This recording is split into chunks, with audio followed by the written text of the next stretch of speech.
Hello, and a very warm welcome to my channel. Tonight, we finally understand why Harry and Meghan are eco-warrior hypocrites. Let's discuss it now. When it comes to comedic PR gaffes and head-slapping bewildering decisions, there's no one quite like Prince Harry and Meghan Markle. Since hanging up their barely used royal working boots, the couple has staggered from one ridiculous situation to another. They're a modern-day Abbott and Costello, except they're not in on the joke. This time around, they're taking backlash for a cause that's allegedly close to Simply Harry's heart: the environment. We remember Prince Harry speaking at the big launch in Amsterdam, claiming he conceived the project when he was on a trip to the Caribbean. There he met a young boy, only 7 years old, who told him, "Because of your country, my country's coral reef is dying." Wow, is that inspiration for a charitable venture or what? I know it made me stop and think about the long-term consequences of my actions. Of course, I had less to think about than Prince Harry and Meghan Markle. The couple had flown on a private jet 4 times in 11 days, that very summer. That's neither here nor there, right, Harry? When asked about his use of private jets while preaching about being kinder to the planet, Prince Harry responded, "Occasionally, there needs to be an opportunity based on a unique circumstance to ensure that my family is safe. It's generally as simple as that. Well, there we have it. It's fine for you to live your lavish lifestyle.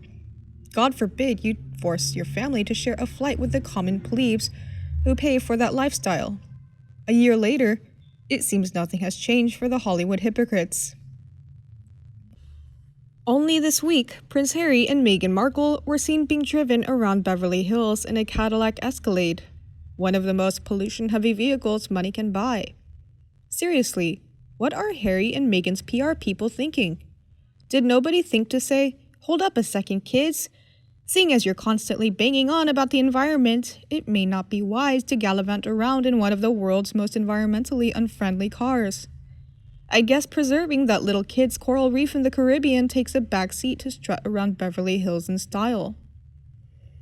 This isn't just Prince Harry's problem. In her thoroughly uninspiring speech for the Girl Up Summit, Meghan Markle droned on about the need for all of us to take charge of the debate on various issues, including climate change. Sure thing, Meg. That's rich coming from a woman who flew a total of 53 times internationally in 12 months.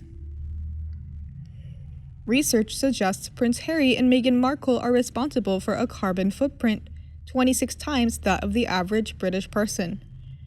And they're the ones lecturing us on the environment. Former Liberal Democrat MP Norman Baker commented to The Sun, "The only thing green about Prince Harry are his wellies." The self-appointed eco-warrior who likes to lecture everybody else on climate change is in the top 1% of people on the planet for carbon emissions. He should cut the carbon and, if not, at least cut the crap. Couldn't make this stuff up. If there's one instance that sums Prince Harry and his eco-credentials up, it's the time he told an audience of children, "Climate change is a humanitarian issue, and one where we've been far too slow in waking up to and acting on the damaging impact our living is having on the world." He said this mere days after spending $7,500 on a private helicopter to fly him to Birmingham. Clearly, do as I say, not as I do. That's the Prince Harry way. Meanwhile, in other news, the much-talked-about book about Prince Harry and Meghan hasn't even been released yet, but Amazon has already slashed the price from £20 to £13.60. Finding Freedom, due out next month, will chart the events leading up to Megxit and the Sussex's move to the United States. But does the price cut signal the public are showing their disapproval? Indeed, Mr. Phil Dampier also blasted Meghan and Harry's book. He said on The Sun, "That's 'cause no one wants to read the utter tripe. Everyone can see through them and know they are useless. They can see that Meghan has separated him from his family, ostracized her own, made dodgy cash transfers to her mother, tried to make money off the royal name, refuses to let the world see her child unless he's in a nappy, restless, and unhappy, complained about the royal family." He continues, "Pushing in front of Harry at every opportunity, complains about the media but calls them to photo shoots, files lawsuits on behalf of her infant son who has no say, lives for free in a $14 million mansion, visits one of the poorest places on earth, and talks about how hard her life is after making women in their best clothes sit on the floor for a photo op, continues to release PR articles to try and make people pity or admire her. Need I go on? They are an absolute embarrassment. No one should buy this book because we know who will profit from it. Meghan. Mr. Phil concludes, I can't believe Harry. His grandmother is a wonderful woman and he betrayed her. He looks like a brainwashed hostage in all his videos. What a mess to marry a narcissist. The woman loves the sound of her own voice. He can't even get a word in. She's thrown her family and best friend under the bus and she's influenced him to do the same. Shame on these two. Everything they preach is contrary to how they conduct themselves.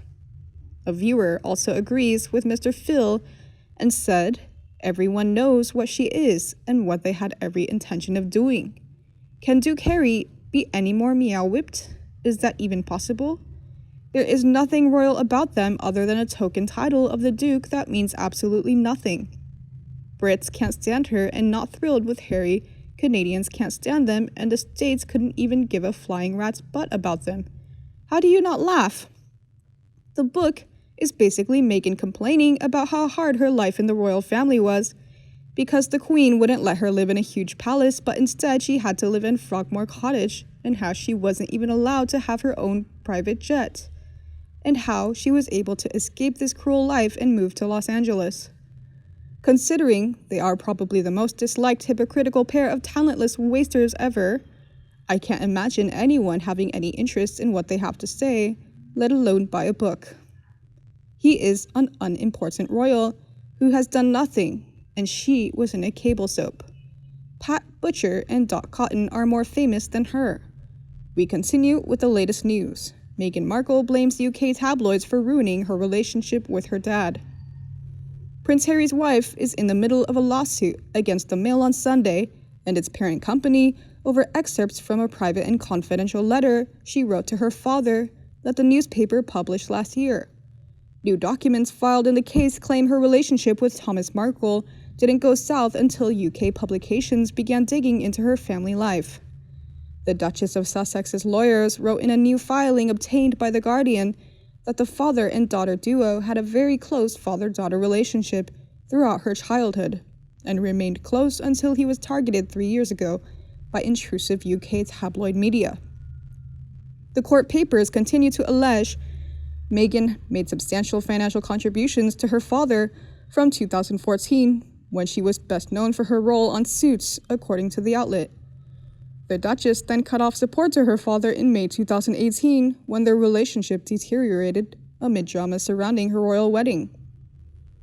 The Mail on Sunday requested evidence of Meghan's financial claims through court filings and alleged that she had not reimbursed Thomas for her college student loans. In response, Markle's attorneys said the Duchess always maintained full-time jobs while auditioning both as a professional calligrapher as well as working in a restaurant, the report said. Thomas gave occasional financial support to her, just as she provided reciprocal financial support to him when she began earning, the documents continue. The lawsuit touches on other aspects of Markle's personal life. Last week, Markle asked a British court to order the newspaper to refrain from publishing the names of 5 friends who previously defended her in a U.S. magazine on the condition of anonymity. In her statement, which was filed in Britain's High Court, she claims that the newspaper has threatened to publish the names of 5 women who spoke to people anonymously. However, because they're named in confidential court documents at the heart of the lawsuit, their condition of anonymity has been called into question. For the Mail on Sunday to expose them in the public domain for no reason other than clickbait and commercial gain is vicious and poses a threat to their emotional and mental well-being, Meghan said in the statement. The Mail on Sunday is playing a game with real lives. Despite the Duchess of Sussex's claims, the newspaper said it has no intention of publishing the names this weekend, but it said the court should decide on the confidentiality to which Meghan's friends are entitled. Meghan's civil lawsuit accuses the newspaper and its publisher, Associated Newspapers, of copyright infringement, misuse of private information, and violating the UK's data protection law with the publication of the letter. The newspaper also argues there is huge and legitimate public interest in the royal family and the activities, conduct, and standards of behavior of its members.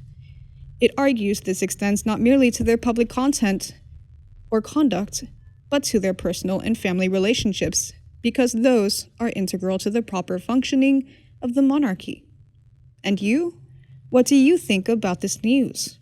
Please let me know in the comment section below and we can discuss together.